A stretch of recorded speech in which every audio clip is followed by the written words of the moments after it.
अस्सलाम वालेकुम नाज़रीन, मां आहियां शुएब अली उमरानी ऐं तव्हां ॾिसी रहिया आहियो BR टाइम न्यूज़। सभ खां पहिरियां शामिल कंदासीं हीअ रिपोर्ट। पीपल्स पार्टीअ जे कराची यकजहती रैली शहर जे मुख़्तलिफ़ रस्तनि तां थींदी इम्प्रेस मार्केट वटि जलसे में तब्दील। निसार खोड़ो, सईद गनी ऐं ॿियनि जी अॻुवाणीअ में आयशा मंज़िल खां निकितल रैली शहर जे मुख़्तलिफ़ इलाइक़नि मां थींदी पंहिंजी मंज़िल ते पहुती। सईद गनी, निसार खोड़ो ऐं ॿियनि अॻुवाणनि ख़िताब कंदे चयो त अॼोकी रैली सिंध जे विरहाङे ख़िलाफ़ आहे। कराचीअ जे माण्हुनि साबित कयो आहे त हू पुरअमन सियासत चाहिनि था। वफ़ाक़ी सरकार डिंगी ऐं बुंडरा खां वधीक टिनि बेटनि बाबा भट्ट, शमसदीन, सालियाबाद खे बि कमर्शलाइज़ करण जूं तयारियूं शुरू करे ॾिनियूं। ज़रियनि मूजिबि मनोड़ो बीच ते restaurant, beach club, resort, playground ऐं होटल ठहंदी। टिनी बेटनि जे कमर्शलाइज़ लाइ रिपोर्ट बि तयारु। वफ़ाक़ी वज़ीर फवाद चौधरीअ चयो आहे त कराचीअ जे बेटनि ते तामीराती मंसूबनि लाइ सिंध सरकार राज़ी आहे। बेटनि ते नवां शहर तामीर थियणु घुरिजनि। कराचीअ में प्रेस कॉन्फ्रेंस कंदे फवाद चौधरीअ चयो त नून लीग ऐं बिलावल भुट्टो ज़रदारीअ खे मशवरो ॾिनो हुयो त जलसा शादी हाल में कनि, छाकाणि त हुननि जे कारकुननि जो तादादु एतिरो ई आहे। पीपल्स पार्टी ऐं नून लीग जे जलसनि में हाणे दम नाहे रहियो या बदकिस्मती आहे। शहीद बेनज़ीर भुट्टो जी पार्टीअ जी क़यादत मौलाना फज़ुल रहमान करे रहियो आहे।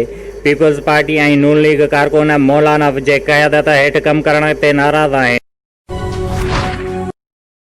सिंध सरकार डिंगी ऐं बुंडरा बेटनि ते घणमार इमारतूं अॾण ऐं नवनि मनसूबनि जी मुखालफ़त करे छॾी। सूबाई वज़ीर सईद गनीअ चयो आहे त डिंगी ऐं बुंडरा सिंध जी मिल्कियत आहिनि। मक़ामी माण्हुनि जी मर्ज़ीअ खां सवाइ का बि तरक़ी क़बूल न आहे। कराचीअ में मीडिया सां ॻाल्हाईंदे सईद गनीअ चयो त वफ़ाक़ी सरकार पारां बेटनि बाबति जारी कयल आर्डीनेंस ग़लति आहे। सिंध हुकूमत उन बाबति वाज़े मौक़िफ़ ॾींदी।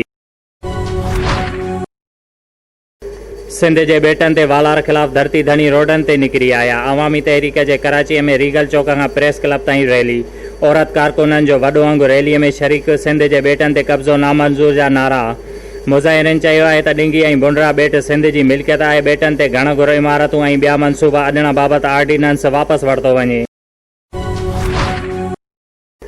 नौशहरो फेरोज़ नेशनल हाईवे नांगोशाह लॻ मुसाफ़िर कोच जो मोटरसाइकिल खे टक्कर जे नतीजे में 2 मोटरसाइकिल सवार मौक़े ते फ़ौत, जिन जा लाश सिविल अस्पताल नौशहरो फेरोज़ आंदा विया।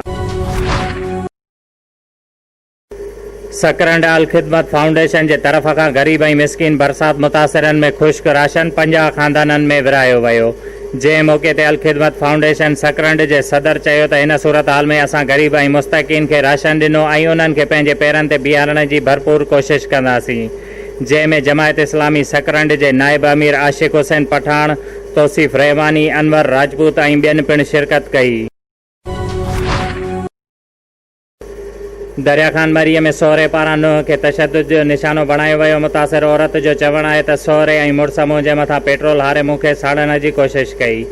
कची बस्तीअ जी रहवासण मिसमात नजमा कतरेल जो चवणु हुयो त सहुरे शरीफ़ जॻह ख़ाली न करण तां तशद्दुद कयो, जंहिं ते हुन आला इख़्तियारनि खां घुर कई आहे त खेसि तहफ़ुज़ ॾेई खेसि इंसाफ़ फ़राहम कयो वञे। शुएब अली उमरानीअ खे ॾींदा इजाज़त। वधीक ख़बरुनि ऐं अपडेट्स लाइ ॾिसंदा रहो BR टाइम न्यूज़।